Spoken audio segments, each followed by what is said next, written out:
Hi అండి. ముందుగా అందరికీ కూడా తొలి ఏకాదశి శుభాకాంక్షలు అండి. నేనైతే మార్నింగే లేచేసి మా హస్బెండ్కి టీ పెట్టి ఇచ్చాను. టిఫిన్ కూడా తయారు చేశాను. అంటే టిఫిన్ అంటే ఏమీ చేయాలి, అట్లే వేసాను.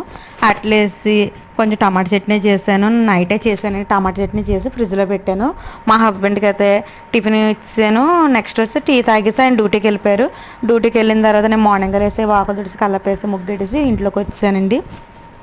నేను నైటే ఇవన్నీ కూడా గ్యాస్ పొయ్యి దగ్గర శుభ్రం క్లీన్ చేసుకున్నాను. తర్వాత స్నానం చేసి ఆయన వెళ్ళిన తర్వాత స్నానం చేస్తాను. కాసేపు వెళ్ళిన వెంటనే చేయకూడదు కదా. ఆయన వెళ్ళిన తర్వాత కాసేపు అయిన తర్వాత ముందు హాల్ అదిని శుభ్రంగా తడిగుడ్డ పెట్టేసాను. నైట్ ఒకసారి పెట్టాను, పడుకుంటాం కదని చెప్పి మళ్ళీ మార్నింగ్ అంతా లేచి తడిగుడ్డ పెట్టేసాను. నేను స్నానం చేసిన తర్వాత దేవుడి గది అంతా శుభ్రంగా కడిగేసానండి.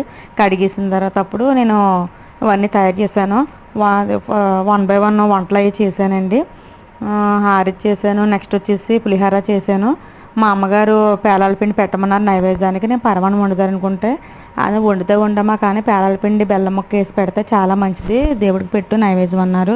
సరే అమ్మ అని చెప్పి నేను అలా చేశానండి. దేవుడికి చక్కగా పువ్వులతో అలంకరించాను. ముందుగా పొద్దునే లేసాను కదండి. స్నానం చేసిన తర్వాత వంటగదంతా క్లీన్ చేసి పటాలన్నీ కూడా దేవుడి ఫోటోలన్నీ తీసి గంధం శుభ్రంగా క్లీన్ చేసి గంధం పెట్టి కుంకుమ పెట్టి నీట్గా తయారు చేశానండి. పువ్వులన్నీ కూడా మాల కట్టి అప్పటికప్పుడు ఆ చిన్న చిన్న ఉన్నాయి కదండి ఫొటోస్ అన్నిటికి కూడా నేను వేసాను. ఎంత కలకలాడుతుందో చూడండి. అరిటాకులు అవి వేసి నేను నైవేద్యం అది సమర్పించేసాను. మార్నింగ్ తొందరగానే అయిపోయిందండి మా పూజ అయితే మట్టికి. మా దేవుడి గది ఎలా ఉందో చూడండి, కామెంట్ చేయండి. మీరు ఎలా పూజ చేసుకున్నారో నాకు కామెంట్ సెక్షన్ ద్వారాగా నాకు తెలపండి. లైక్ చేయండి, షేర్ చేయండి, సబ్స్క్రైబ్ చేసుకోండి ప్రతి ఒక్కరు కూడా.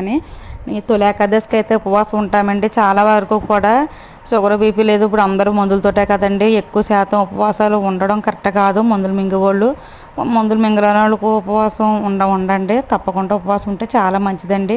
ఈ పూజ ఫలితం అన్నది దక్కుతుందండి. నేనైతే మటుకు ఉపవాసం ఉన్నాను. పిండి దీపాలు అదే వరిపిండి మా అమ్మగారు ఆడించి ఇచ్చారు. వాటితోటి నేను ప్రముద్రలా చేసి ఆవు నెయ్యితోటి ఒత్తిరేసి దండం పెట్టుకున్నాను. నేను మళ్ళీ ఇంకొకటి ఏం చేశానంటే మా అమ్మగారు బొగ్గులు తీసుకున్నారండి. ఆ బొగ్గులతోటి నేను బొగ్గులు ఒక ఆవిడ దగ్గర కొన్నారండి. కొంటే ఆ బొగ్గులు అవి కూడా నేను ఎప్పటికప్పుడు కూడా వెలిగించి ఇంటి మొత్తం కూడా నేను సాంబ్రాణితో ధూపం వేస్తూ ఉంటానండి. అదే చేశానండి.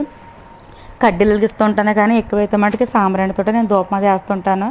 దేవుడికి ఇలా అందంగా అలంకరించుకున్నాను. నేను ఎలా చేశానో పూజ మీకు ఎలా అనిపించిందో నాకు కామెంట్ చేయండి. నెక్స్ట్ వచ్చేసి నేనైతే మటుకు ఉపవాసం ఉన్నాను. సాయంత్రం గుడికి వెళ్తానండి. నెక్స్ట్ బ్లాక్లో నేను పెడతాను, మీరు మిస్ అవ్వద్దు. నా వీడియో ప్రతి ఒక్కటి కూడా మీరు చూడండి. ఎంత బాగుందో చూడండి. మా దేవుడి గది, మా దేవుడు కూడా బాగున్నాడు కదా. బాయ్ అండి.